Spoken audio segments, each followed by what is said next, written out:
नमस्कार साथियों, स्वागत है आप सभी का आज के सेशन में।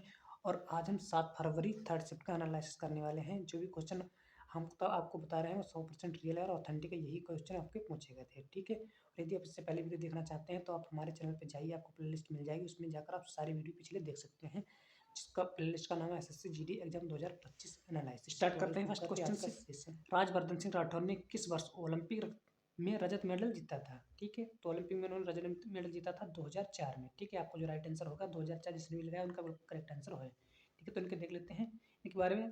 ठीक है, राजवर्धन सिंह राठौर उस समय प्रसिद्धि में आए थे जब उन्होंने 2004 में एथेंस में ओलंपिक में रजत मेडल जीता था, और यह ओलंपिक में भारत का पहला व्यक्तिगत रजत पदक था। ओके, और 2006 में राठौर ने स्पेन में विश्व चैंपियनशिप में कांस्य पदक जीता था, और यह आयोजन दुनिया के शीर्ष 12 निशानेबाजों के लिए आयोजित किया गया था। उन्होंने 2005 में पद्मश्री, ठीक है, 2005 में उन्हें पद्मश्री से सम्मानित किया जा चुका है, जो भारत के सर्वोच्च नागरिक सम्मानों में से एक है। ओके, नेक्स्ट क्वेश्चन देखते हैं। अगला क्वेश्चन आपका आया था कि बंगाल विभाजन के समय जो वहाँ के गवर्नर जनरल कौन थे उस समय? ठीक है, तो बंगाल विभाजन हुआ था, उसमें गवर्नर जनरल कौन थे? तो उसमें जो गवर्नर जनरल थे उनका नाम था लॉर्ड कर्जन। ठीक है, तो आप जिसने भी लगाया राइट आंसर है उसका लॉर्ड कर्जन। ठीक है, इनके बारे में देख लेते हैं। देखिए, कर्जन ने 20 जुलाई 1905 को बंगाल विभाजन की घोषणा की थी, और इसे 16 अक्टूबर 1905 को लागू भी कर दिया था।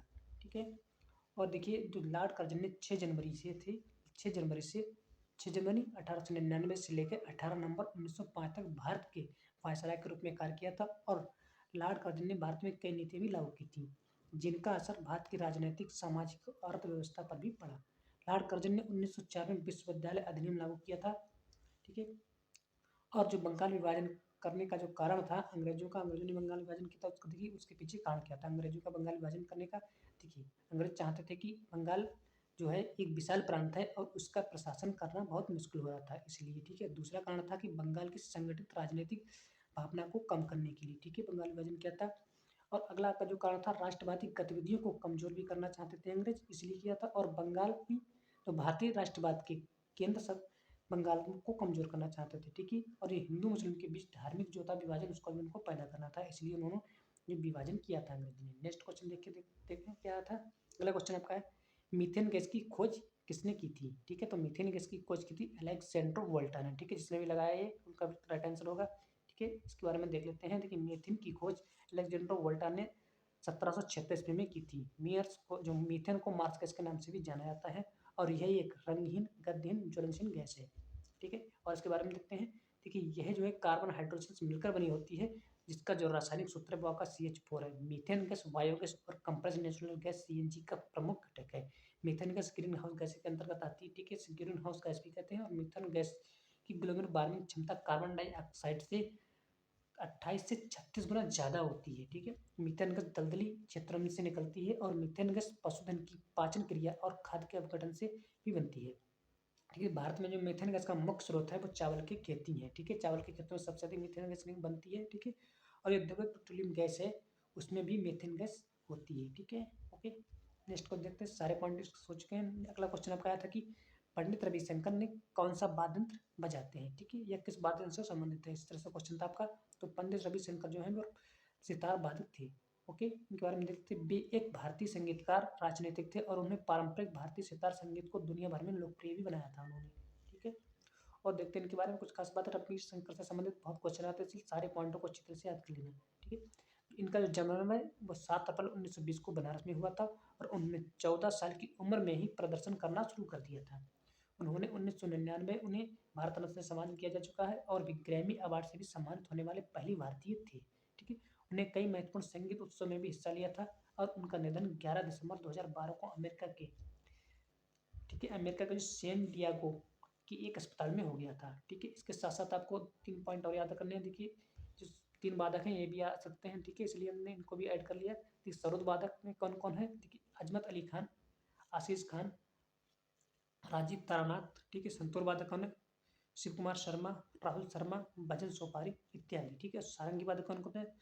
सुल्तान खान, और फिर राम नारायण, सबरी खान इत्यादि। ठीक है, ये नामों को आप अच्छी तरह से याद करना है, इनके आने की सर्वाधिक संभावना है। नेक्स्ट क्वेश्चन देखते हैं। अगला क्वेश्चन आपका आया था कि भारतीय स्वतंत्रता दिवस के 75वें वर्ष के जश्न की थीम क्या थी? ठीक है, तो इसकी जो थीम थी वो थी राष्ट्र पहले हमेशा पहले, जिसने भी इस तरह ये वाला ऑप्शन लगाया होगा उसका बिल्कुल राइट आंसर होगा। ठीक है, जो 75वां जो स्वतंत्रता दिवस था वो 2023 में मनाया गया था। ठीक है, और जिसकी जो थीम थी वो राष्ट्र पहले और हमेशा पहले, नेशन फर्स्ट ऑलवेज फर्स्ट निर्धारित की गई थी। ओके, और स्वतंत्रता दिवस 2024 की जो थीम क्या थी, उसकी जो थीम थी पूछा जा सकता है। ठीक है, विकसित भारत, अच्छी तरह से याद करना है। स्वतंत्रता दिवस 2024 की थीम थी विकसित भारत। नेक्स्ट क्वेश्चन देखते हैं। अगला क्वेश्चन आपका आया था कि 1951 की जनसंख्या के अनुसार, जनगणना के अनुसार सॉरी, भारत की साक्षरता दर कितनी है। ठीक है, 1951 की जनगणना के अनुसार उस समय जो साक्षरता दर थी तो 18.33% थी। जिसने भी ऑप्शन लगाया उसका राइट आंसर होगा। ठीक है, इसके साथ साथ और थोड़ी भी जानकारी देख लेते हैं इंपॉर्टेंट पॉइंट। साल 1951 की जनगणना के मुताबिक भारत की साक्षरता दर 18.3% थी। उस समय देश में सिर्फ 9% महिलाएं साक्षर थीं।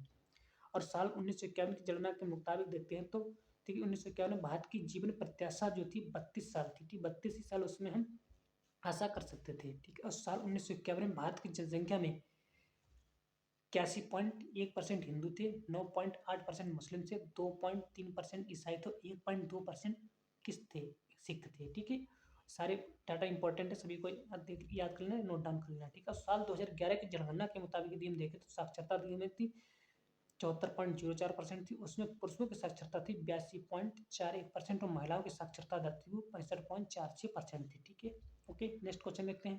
अगला क्वेश्चन आपका है 2024 में संयुक्त राष्ट्र अमेरिका में भारत के राजदूत के रूप में किसे नियुक्त किया गया था। ठीक है, अमेरिका में भारत का राजदूत किस नियुक्त किया गया था, तो किसने किया गया था, विनय मोहन क्वात्रा को। जिसने भी लगाया उसका राइट आंसर होगा बिल्कुल। ठीक है, इसके बारे में देख लेते हैं। देखिए, विनय मोहन क्वात्रा ने 13 अगस्त 2024 को अमेरिका में भारत के राजदूत के रूप में पदभार संभाला है। और इससे पहले भारत के जो विदेश सचिव, इससे पहले वो भारत के विदेश सचिव भी रहे। और उन्होंने जो है क्वात्रा ने तरनजीत सिंह संधू की जगह ली है। ठीक है, इससे पहले कौन थे, तरनजीत सिंह संधू थे। और तरनजीत संधू है साल 2020 से लेकर 2024 तक अमेरिका में भारत के राजदूत के रूप में रहे हैं। ठीक है, विनय मोहन क्वात्रा के बारे में इंपॉर्टेंट पॉइंट देख लेते हैं। ठीक है, वे फ्रांस और नेपाल के भी राजदूत रह चुके हैं और उन्होंने विदेश मंत्रालय तथा प्रधानमंत्री कार्यालय में संयुक्त सचिव के रूप में भी उन्होंने काम किया है।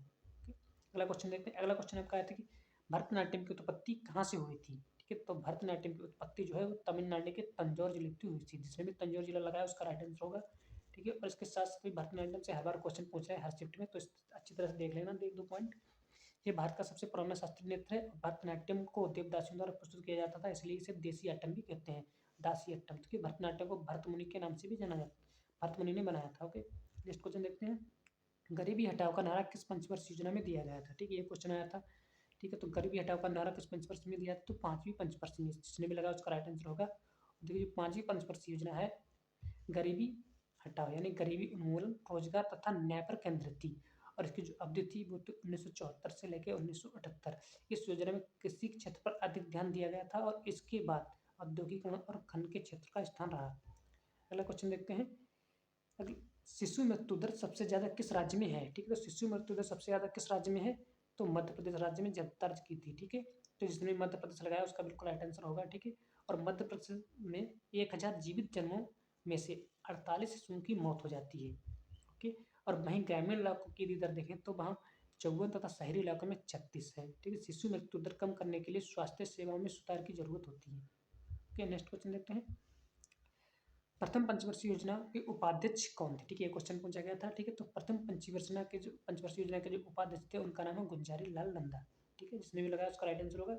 और देखिए, इसके इंपॉर्टेंट पॉइंट देख लेते हैं। इस योजना के अध्यक्ष जो थे, ठीक है, उपाध्यक्ष कौन थे, गुंजारी लाल नंदा। और यदि अध्यक्ष पूछे जाए तो अध्यक्ष थे जवाहरलाल नेहरू। ठीक है, और इस योजना का जो मकसद था वो तीव्र विकास करना। इस योजना में खाद्यान्न में आत्मनिर्भरता हासिल करने पर जोर दिया गया था और इस योजना में स्फूर्ति को नियंत्रित करने पर भी जोर दिया गया था। ठीक है, नेक्स्ट क्वेश्चन देखते हैं। ब्रह्मपुत्र नदी हिमालय की ओर से निकलकर किस ओर बहती है। ठीक है, तो ब्रह्मपुत्र नदी हिमालय से निकलकर पूरब की ओर बहती है। ठीक है, जिसने भी पूरब की ओर लगाया था उसका राइट आंसर होगा। ठीक है, इसके साथ साथ देख लेते हैं। तो ब्रह्मपुत्र नदी है वो तिब्बत के मानसरोवर झील के पास से निकलती है और हिमालय में समानांतर पूरब की ओर बहती है। और यह नदी भारत के अरुणाचल प्रदेश तथा असम से होकर बंगाल तक बहती है और अंत में बंगाल की खाड़ी में गिर जाती है। ठीक है, ब्रह्मपुत्र नदी की जो लंबाई है करीब 2900 किलोमीटर की है और इसे तिब्बत में यांगलुंग सांगपो के नाम से जाना जाता है और अरुणाचल प्रदेश में इसे ध्यान के नाम से जाता है, तो बंगाल में इसे जमुना के नाम से जाना जाता है। ओके, और ब्रह्मपुत्र नदी और गंगा नदी मिलकर सुंदरबन डेल्टा का निर्माण करती हैं। ओके, ये भी आपको याद होना चाहिए। नेक्स्ट क्वेश्चन देखते हैं, वैदिक युग में लोहे के साक्ष्य कहाँ से मिले थे? ठीक है, तो वैदिक युग में जो लोहे के साक्ष्य मिले थे वो कौशाम्बी उत्तर प्रदेश से मिले थे। ठीक है, लोहे के साथ कौशाम्बी उत्तर प्रदेश से, जिसने मिलेगा उसका राइट आंसर है। और इसके साथ साथ देखिए, वैदिक युग में लोहे के साक्ष्य उत्तर प्रदेश के एटा जिले के अजंतरखेड़ा जनपद के जखेड़ा, बारह, वैशाली और कौशाम्बी से मिले थे। ठीक, इतनी जगह से मिले थे। ठीक, ऑप्शन में कौशाम्बी था तो कौशाम्बी को लगाना था। ओके, और इसके अलावा तमिलनाडु, कर्नाटक और तेलंगाना से भी लोहे के साक्ष्य मिले हैं। ओके, अर्थवेद में लोहे की और फाल ताबीज का जिक्र तथा बाईसनी संहिता में लोहे और श्याम शब्द भी मिलते हैं। ठीक है, लोहे को लोहा तथा श्याम शब्द भी मिलते हैं। श्याम को भी लोहे की कहा जाता है। ओके, नेक्स्ट क्वेश्चन देखते हैं। अगला क्वेश्चन आपका था, दूसरी पंचवर्षीय योजना किस पर आधारित थी? ठीक है, तो दूसरी पंचवर्षीय योजना आपकी तो बुनियादी और पूंजीगत उद्योगों के विकास पर आधारित थी। ठीक है, जिसने भी लगाया इस तरह का ऑप्शन उनका राइट होगा। ओके, और इसके साथ देख सकते हैं कि भारत की दूसरी पंचवर्षीय योजना थी बुनियादी और पूंजीगत उद्योगों के विकास पर आधारित थी। इस योजना में सोवियत संघ, ब्रिटेन और पश्चिमी जर्मनी की मदद से कई योजनाएं शुरू की गई थी। ओके, कौन कौन सी योजना शुरू की? देखिए, वो थी कि भिलाई, दुर्गापुर, राउरकेला में जल विद्युत परियोजनाएं शुरू की गई थी और इसके साथ साथ 5 इस्पात संयंत्र भी स्थापित किए गए थे और कोयले का भी उत्पादन बढ़ाया गया था। तब बुनियादी और पूंजीगत उद्योगों के विकास की दिशा में कदम भी उठाए गए थे। यहीं तक आपके सारे क्वेश्चन समाप्त होते हैं। यदि आपको वीडियो अच्छा लगा तो वीडियो को लाइक करें, चैनल को कर लें सब्सक्राइब, और यदि आपने पेपर दिया है, आपको लगता है कोई क्वेश्चन छूट गया है तो आपको कमेंट बॉक्स में जरूर भेजें। धन्यवाद। जय हिंद, जय भारत।